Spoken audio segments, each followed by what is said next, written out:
1953 से राष्ट्रभाषा हिंदी प्रचार समिति वर्धा ने ये पारित किया कि हम 14 सितंबर को हर साल हिंदी दिन मनाएंगे। हमारे 14 सितंबर इसलिए 14 सितंबर 1953 में इसे अपनाया, प्रारंभ किया और हिंदी दिन मनाने की शुरुआत की। विश्व के स्तर पर देखा जाए तो हिंदी से मेल खाने वाली और 220 बोलियां हैं। विश्व में 100 से ज्यादा अखबार हिंदी में प्रसारित होते हैं। 60 से अधिक विश्वविद्यालय में हिंदी सिखाई जाती है, बोली जाती है, पढ़ाई जाती है। और ऐसे हिंदी भाषा का प्रचार करने में हमें जुटना चाहिए। हिंदी भाषा का प्रचार और प्रचार करना चाहिए। हिंदी भाषा की और एक बार मैं आपको शुभकामनाएं देता हूँ और मैं प्रधान अध्यापक जी से विनती करता हूँ कि वो आपको मार्गदर्शित करें। हिंदी दिवस यानी हिंदी दिन आपके स्कूल में मनाया जा रहा है। इस दिन के वास्ते हम आप सबको शुभकामनाएं देता हूँ और जिन छात्रों ने परिपाठ प्रस्तुत किया, सादर किया, उनको भी बहुत धन्यवाद। हिंदी हमारी भाषा है, हिंदी हमारी माता है और हिंदी हमें जोड़ने का काम करती है। या हम हिंदी में पढ़े या न पढ़े, लेकिन हिंदी हमारी राष्ट्रभाषा है, इसका सम्मान हमें करना पड़ेगा। हिंदी भाषा ऐसी है कि कहाँ भी आप जा सकते हैं। हमारे देश में, देश के बाहर अन्य देशों में हम जाते हैं, उधर हिंदी का ही ज्यादा प्रभाव होता है। कार्यक्रम के मुख्य अतिथि के रूप में यहाँ पर जो एसएस कॉलेज पलूस, वहाँ पर हिंदी पढ़ाने वाले मैडम जी यहाँ पर मुख्य अतिथि के रूप में यहाँ पर उपस्थित हुई है। अपने विद्यालय के प्रधानाध्यापक करंडे सर जी, हिंदी विभाग के सदस्य कामले सर जी, विभाग प्रमुख नरुले मैडम जी, इन सभी को मैं प्रार्थना करता हूं कि मां सरस्वती का पूजन करके इस कार्यक्रम की शुरुआत करें।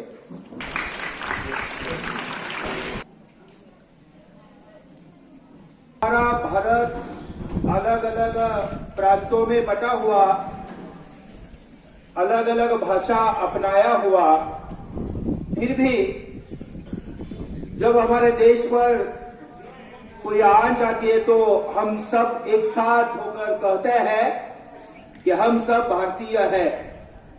तो इस हिंदी दिवस के उपलक्ष्य में जो अतिथि यहाँ पर पधारे हैं, उनका परिचय नरुले मैडम जी करेंगे। धन्यवाद सर। आज 14 सितंबर और इस 14 सितंबर में पूरे भारत भर में हिंदी दिवस के रूप में यह दिन मनाया जाता है और इस अवसर पर हमारे विद्यालय में भी आज हम हिंदी दिवस मना रहे हैं। और इस कार्यक्रम के प्रमुख अतिथि के रूप में हमारे ही पलूस गांव के कला, वाणिज्य और विज्ञान महाविद्यालय यानी लकी विद्या मंदिर सीनियर कॉलेज की प्राध्यापिका डॉक्टर सौ शकुंतला प्रताप वाघ जी यहाँ पर उपस्थित है। वे MA, MPhil, CAT और PhD प्राप्त ऐसे महान विभूषी है और उन्होंने 1994 से आज तक अपने सीनियर कॉलेज में अपना अध्यापन का कार्य निभा रही हैं। हिंदी विभाग प्रमुख के रिश्ते से वे आज भी कार्यरत हैं। 1994 से आज तक क्रीड़ा विभाग से सक्रिय सदस्य रही है। उनके पास सांस्कृतिक विभाग के भी कार्यभार होता है और 2004 से आज तक तकरार अंतर्गत यानी स्कूल अंतर्गत जो तकरार निवारण समिति होती है, उस समिति के प्रमुख रूप से वे कार्य करती हैं। वे इस सदस्यता के रूप में कार्य कर रही हैं। इनके 2015 में एक दिवसीय राष्ट्रीय संगोष्ठी का आयोजन भी उन्होंने किया था। वे एक लेखिका भी है।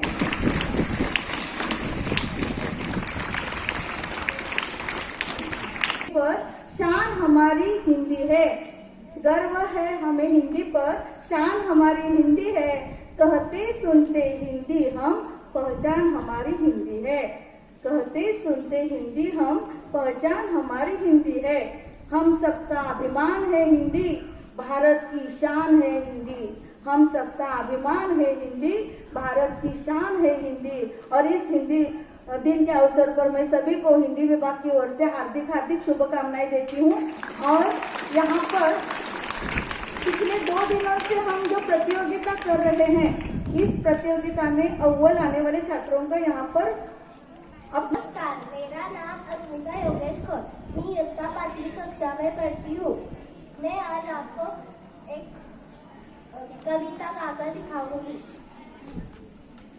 मैं तोता हरे रंग का फूल दिखता, मैं तोता हरे रंग का फूल दिखता, चोंच मेरी लाल रंग की मिठू मिठू मैं करता, चोंच मेरी लाल रंग की मिठू मिठू मैं करता, मिठू मिठू। मैं तोता नील गगन में घूमता, मैं तोता नील गगन में घूमता, फल सब्जियां दाना खाता, मिठू मिठू मैं करता, फल सब्जियां दाना खाता, मिठू मिठू मैं करता, मिठू मिठू। मैं तोता सबकी नकल हूँ मैं करता, मैं तोता सबकी नकल हूँ मैं करता, फल सब्जियां दाना खाता, मिठू मिठू मैं करता, फल सब्जियां दाना खाता, मिठू मिठू मैं करता। धन्यवाद। मैं जानवी मोरे आज आपको मेरा भारत देश महान पर कुछ बोलना चाहती हूँ। आशा करती हूँ कि आप मेरी गलतियों की तरफ ध्यान न देते हुए मेरा हौसला बढ़ाएं। मैं उस देश के नागरिक हूँ जिसके ओठों में गंगा और हाथों में तिरंगा है। वो देश कभी सत्यम शिवम सुंदरम तो कभी वंदे मातरम कह के बुलाता है। मैं उस देश के नागरिक हूँ वो 7 समुद्र पार है, परदेशियों को भी अपने ब्रदर एसिडेंट कह के बुलाता है। यह पूजों की भूमि भारतवर्ष कहलाता है। मेरे देश का नाम भारत है और मुझे गर्व है कि मैंने भारत जैसे देश में जन्म लिया, जहाँ अनेक प्रकार के लोग मिलजुल कर साथ में रहते हैं, जहाँ हम सब भारतीयों को पूरे विश्व में भारत से अलग मनाते हैं। जोर से चिल्लाओ, क्या हो जाएगा मेरा भारत मान? अच्छा एक काम करो, यहाँ एक रंग चक्र लगा देती हूँ, क्या हो जाएगा मेरा भारत मान? अच्छा एक काम करती हूँ, एक मोमबत्ती जला देती हूँ, क्या हो जाएगा मेरा भारत मान? मेरा भारत महान क्यों है? हम 130 करोड़ है, यह बड़ी बात नहीं है। बड़ी बात यह है कि पूरे विश्व में 196 देश है और उस 96 देश में हम बड़े लोकतंत्र है। हम क्या नहीं बनाते, साइकिल से लेकर रॉकेट तक, मोबाइल फोन से लेकर सुपर कंप्यूटर तक, हम सब बनाते हैं। हाँ, थोड़ा थोड़ा बेवकूफ भी बनाते हैं। हाँ, है हम सब भारतीय के पूरे धर्म के साथ, पूरे स्वाभिमान के साथ और पूरे सम्मान के साथ कहते हैं, हाँ है मेरा भारत देश महान। प्रजातंत्र क्या है? कोई भारत आके सीखे, माता पिता का सम्मान, गुरुजन का आदर, छोटों का स्नेह, बड़ों का सम्मान, ये सब भारत की तो देन है। फिर भी ना कहूँ कि मैं मेरा भारत मान। असम के स्वादिष्ट व्यंजन पूरी दुनिया को किसने दिए? योगासन किसने दिया? यह सब भारत की तो देन है। साहित्य और विज्ञान के क्षेत्र में मुझे डॉक्टर APJ अब्दुल कलाम जैसे वैज्ञानिकों पर गर्व है। शायद अटल बिहारी वाजपेयी जी ने कहा था कि भारत कोई भूमि का टुकड़ा नहीं है, ये जीता जाता राष्ट्र पुरुष है। ये कोई अर्पण की धरती नहीं है, ये तर्पण की धरती है। इसकी नदी हमारे लिए गंगा है। नमस्कार, मेरा नाम प्रतीक्षा प्रदीप महाजन है। मैं 8वीं कक्षा में पढ़ती हूँ। आज मैं आपको मेरा भारत महान इस विषय जानकारी बताने वाली हूँ। भारत, हिंदुस्तान, इंडिया, आखिर ये देश महान क्यों है? Why is India great? Because India is our second largest population of 1.3 billion. A poverty of significant issue of this country. यहाँ हमारा system, political issues, nepotism, lack of education, demonetisation, right? No, नहीं। यहाँ toothpaste में नमक हो ना हो, लेकिन हर एक नागरिक के खून में देश का नमक जरूर होता है। कपड़े और कार तो बात की बातें हैं, यहाँ सोच ब्रांडेड होती है। नल में पानी भरा थोड़ा लेट आए, लेकिन चांद पर पानी सबसे पहले हमारे चंद्रयान 1 सैटेलाइट ने डिटेक्ट किया था। and ISRO successfully launched 104 satellites. It is a larger number of satellites launched on a single flight by any space agencies in the world. यहाँ खेल सिर्फ खेल नहीं होता, जुनून होता है, पागलपन होता है। खेलों के वर्ल्ड तो यहाँ नहीं, और खेलों के मेजर और भगवान भी यही है। भारत को पर्व और त्योहारों का देश कहा जाए तो भी गलत नहीं होगा, क्योंकि त्योहारों के मामले में भारत पर्व और त्योहारों का देश कहा जाए पूरे भारत में ही नहीं, पूरे विश्व में, क्योंकि जहां जहां हमारे भारतीय बसे हैं वहां वहां हिंदी का बोलने के लिए उपयोग किया जाता है। तो हिंदी ही राष्ट्रभाषा क्यों? वो भाषा जो ज्यादा से ज्यादा लोग बोल सके, जो ज्यादा से ज्यादा लोग समझ सके, ऐसी भाषा जो हिंदी। अपना मंतव्य जो है हम बताते हैं, अपना मंतव्य रखते हैं, इससे यह मंतव्य समझ में आता है। तो आप सभी को मेरा प्रणाम। विष्णु दिगंबर बहुउद्देशीय शाला में आज हिंदी दिवस समारोह का आयोजन किया है। इस समारोह के लिए आज प्रमुख अतिथि के रूप में मुझे बुलाया है, इसलिए मैं इस शाला के प्रधानाचार्य कारंडे सर, मेरी सहयोगी अध्यापिका नरूले मैडम, हमारे अब सहयोगी बने हुए हमारे छात्र कांबळे सर, चोपड़े सर, यहाँ सभी अध्यापक और छात्र जिन्होंने मुझे यहाँ न्योता दिया, बुलाया, इसीलिए तो मैं शुक्रिया दे देती ही हूँ। लेकिन इस पाठशाला के साथ मेरा गहरा रिश्ता है। यानी जब हम पलूस में आए थे नौकरी के लिए, तब से हम इस पाठशाला को जानते हैं और हम कॉलेज की सहेलियां नरूली मैडम और हम जब हम कॉलेज में पढ़ते थे तभी से हम एक दूसरे के जान पहचानते हैं। और फिर हमें यहाँ यानी जैसे यह ढोंडीराम महाराज की जो भूमि है, तो उस पावन भूमि में हमारा मिलाप हो गया और हम दोनों की जो मित्रता है यानी बहुत दूध और शक्कर जैसे है वैसी मिल गई है। दूध से हम शक्कर को निकल नहीं सकते। तो आज हम हिंदी दिवस मना रहे हैं। हिंदी दिवस की पृष्ठभूमि के रूप में सर ने अभी बताया कि कैसे किसी वजह से हिंदी राष्ट्रभाषा बनानी पड़ी। इसके बारे में कई विद्वान हैं, उन्होंने अपने विचार स्पष्ट किए हुए हैं। तो उनमें से हिंदी के सर्वश्रेष्ठ साहित्यकार जो है मैथिली शरण गुप्त जी जो है, उन्होंने कहा है हिंदी उन सभी गुणों से अलंकृत है जिनके बल पर वह विश्व की साहित्य की भाषा की अगली श्रेणी में जा सकती है। यानी मैथिली शरण गुप्त उसी समय उन्होंने कहा था कि यानी हिंदी जो है यानी अव्वल नंबर पर। आज हम देखते हैं कि राष्ट्रभाषा, राजभाषा, मातृभाषा ये तो रूप है, लेकिन इसके साथ साथ आज अंतर्राष्ट्रीय स्तर पर वह किस तरह काम कर रही है यह स्पष्ट दिखाई देती है। मेरे विचार प्रस्तुत करने के पहले हमारे शिवाजी विश्वविद्यालय के विभाग प्रमुख डॉक्टर अर्जुन चौहान जी के गजल है हिंदी के बारे में, मैं वो प्रस्तुत करने जा रही हूँ। हिंदी तो वास्तव में प्यारी है, हिंदी तो वास्तव में प्यारी है, जंग अस्तित्व की जारी है, जंग अस्तित्व की जारी है। देश विदेश में संघर्ष खूब मगर हौसला नहीं हारी है। कोई 100 लेकर आ जाए वो अकेले सब पर भारी है। डांट डपट कर फटकार नहीं, हिंदी नेह की तो फुलवारी है। इज्जत दुनिया में भरपूर मगर अब घर में बढ़ने की बारी है। हर काम में धूल मिल गई, पर होना कार्यालय में दुलारी है। जनमन में रियासत जिसकी बसी कश्मीर से कन्याकुमारी है, होते सब फिदा है अर्जुन जी, चूंकि अदा उसकी न्यारी है। यानी राष्ट्रभाषा, राजभाषा, लेकिन हमारी तो भाषा एक है। सर ने अभी भी उल्लेख किया था कि यानी महात्मा गांधी जी ने नारा लगाया कि हमारी राष्ट्रभाषा हिंदी हो। तो हिंदी में इतना प्रेम है कि यानी इसे बांध रखने की शक्ति है, सभी को बांध रखती है। यानी एक विवेकानंद जी का उदाहरण है।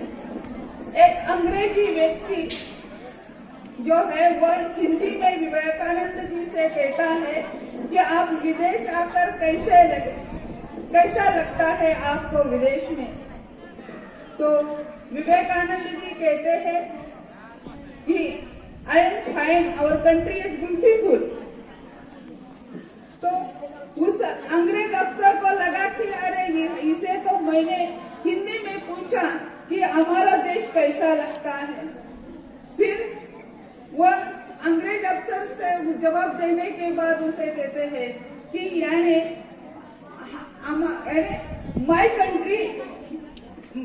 माय कंट्री कैसा है, ऐसा अंग्रेजी में पूछता है। तो फिर वो अंग्रेजी में जवाब देने के सिवा हिंदी में जवाब देता है। तो वो कहते हैं कि मैं आपको हिंदी में पूछता हूँ तो आप अंग्रेजी में उत्तर देते हैं, और फिर मैं तुमसे अंग्रेजी में उत्तर चाहता हूँ तो तुम हमारी मातृभाषा में उत्तर देते हो, ऐसा क्यों? तो वो कहते हैं कि हम आदर दूसरों को देंगे तो हमें भी दूसरा आदर देता है। आपने हमारा सम्मान देने के लिए हिंदी में आपने पूछा, मेरी मातृभाषा थी, और तुम्हारी मातृभाषा जो अंग्रेजी है उसमें मैंने उत्तर दिया क्योंकि वह तुम्हारी मातृभाषा थी। हम एक दूसरों का आदर करते हैं, तो जैसे कहा जाता है give the respect take the respect. यानी भाषा के माध्यम से यानी उन्हें लगा होगा, उनके मन में विदेशियों का क्या था उन्हें पता नहीं था विवेकानंद जी को, लेकिन उन्होंने उसे अंग्रेजी में उत्तर दिया तो उसे मातृभाषा के रूप में उसे समझाया। इसी कारण सामने वाला कैसा भी हो उसे अपनी बात समझानी है तो राष्ट्रभाषा होती है। तो प्रेमचंद जो है हिंदी के साहित्यकार, उन्होंने कहा था कि जिस राष्ट्र को राष्ट्रभाषा नहीं है वह राष्ट्र गूंगा होता है। तो इसीलिए महात्मा गांधी जी ने कहा था कि अगर हमें ये लड़ाई लड़नी है तो उसके लिए एक सूत्र चाहिए, और वो सूत्र कौन सा? तो भाषा का सूत्र चाहिए। सामान्य जनता के हृदय में हमें जाना है तो वो जो भाषा बोलते हैं, समझते हैं, उसको हमें राष्ट्रभाषा बनानी नहीं बात करता। वह हिंदी में पूछता है, चाची ले लो, भैया देख लो, ये लो वो लो, यानी उसे समझ नहीं आता है कि ग्राहक कैसा है, ग्राहक कौन सी भाषा समझता है। और ग्राहक के हृदय तले जाना है तो हमें क्या करना है? हिंदी ही अपनानी चाहिए। तो वैश्विक स्तर पर आज वाणिज्य की भाषा हिंदी बन गई है। उसके साहित्य के क्षेत्र में यानी उसकी जो शाखाएं है विस्तृत हो चुकी है, उसे हम बांध नहीं सकते हैं। तो ऐसी आज हिंदी जो है हमारी यानी अपने कटघरे से निकलकर बाहर निकल गई है, विश्व के अव्वल नंबर पर पहुंची हुई दिखाई देती है। तो छात्रों, आपको भी यानी चाहे कोई कौन सी शाखा में जाएगा कुछ पता नहीं है, कोई विज्ञान के क्षेत्र में जाएगा, कोई वाणिज्य के क्षेत्र में जाएगा, सभी क्षेत्रों में जाएंगे तो अपनी जो राष्ट्रभाषा है उस राष्ट्रभाषा का सम्मान यानी अपने आप ही प्राप्त हो जाएगा। अपना राज्य छोड़कर हम बाहर चले जाते हैं तो हम कौन सी भाषा में संपर्क करेंगे? तो अंग्रेजी में तो संपर्क हम नहीं कर सकते, संवाद स्थापित नहीं कर सकते हैं। तो उसके लिए हमें हिंदी की आवश्यकता होती है। तो टूटी फूटी क्यों न हो, हम उसके साथ संवाद स्थापित करते हैं तो पता चलता है कि हम यानी आज सफल हो गए हैं, ऐसा है। तो छात्रों, हिंदी जो है, हिंदी वह मनुष्य के हृदय तक पहुंचने वाली है। इसी कारण यानी एक कवि कहते हैं कि यानी जैसे कोशिश करने वाले की हार नहीं होती, नैया डूबती नहीं है, हमें चलानी पड़ती है। तो ऐसे कहने वाले एक कवि है, उनके बारे में मैं एक उनकी अंतिम कविता कहती हूँ और आपको मेरी वाणी को मैं विराम देती हूँ। उनकी ये कविता है, कोशिश करने वालों की हार नहीं होती, लहर से डरकर नौका पार नहीं होती। नन्ही चींटी जब दाना लेकर चलती है, चढ़ती दीवारों पर बार बार फिसलती है। मन का विश्वास रगों में साहस भरता है, चढ़कर गिरना गिरकर चढ़ना न अखरता है। आखिर उसकी मेहनत बेकार नहीं जाती, कोशिश करने वालों की हार नहीं होती।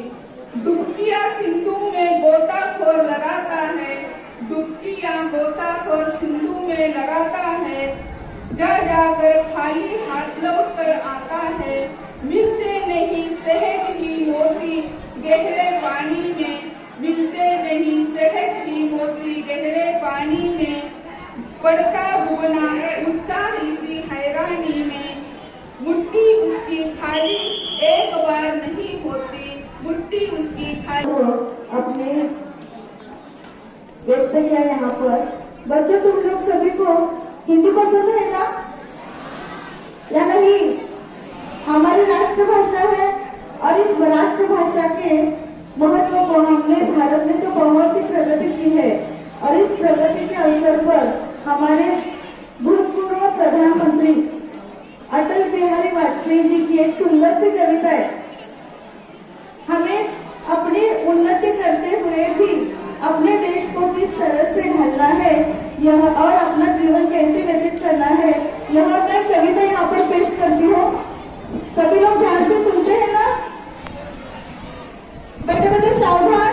मानो के पावन बने हम चरित्र निर्माण भूले, स्वार्थ साधना की आदि में वसुधा का कल्याण न भूले। निर्माणों के पावन बने हम चरित्र निर्माण न भूले। माना अगम अगाध सिंधु है, संघर्षों का पार नहीं है, किंतु डूबना मंझधारों में साहस को स्वीकार नहीं है। जटिल समस्या सुलझाने को नूतन अनुसंधान न भूले। निर्माणों के पावन युग में हम चरित्र निर्माण न भूले। स्वार्थ साधना की आदि में वसुधा का कल्याण न भूले। निर्माणों के पावन युग में हम चरित्र निर्माण न भूले। शील विनय आदर्श श्रेष्ठता तार बिना झंकार नहीं है। शिक्षा क्या कर साध सकेगी यदि नैतिक आधार नहीं है। कीर्ति कौमुदी की गरिमा में संस्तुति का सम्मान न भूले। निर्माणों के पावन युग में हम चरित्र निर्माण न भूले। निर्माणों के पावन युग में हम चरित्र निर्माण न भूले। आविष्कारों की त्रुटियों में यदि मानवता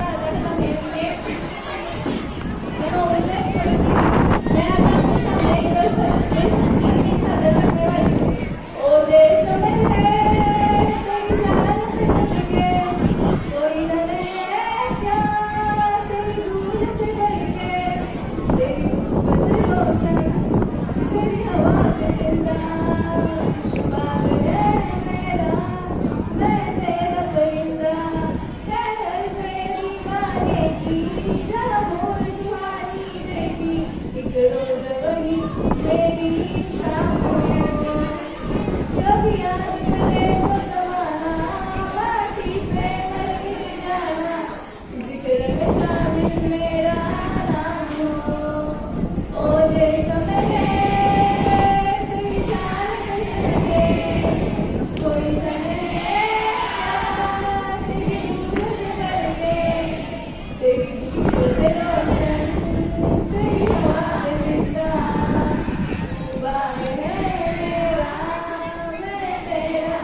चल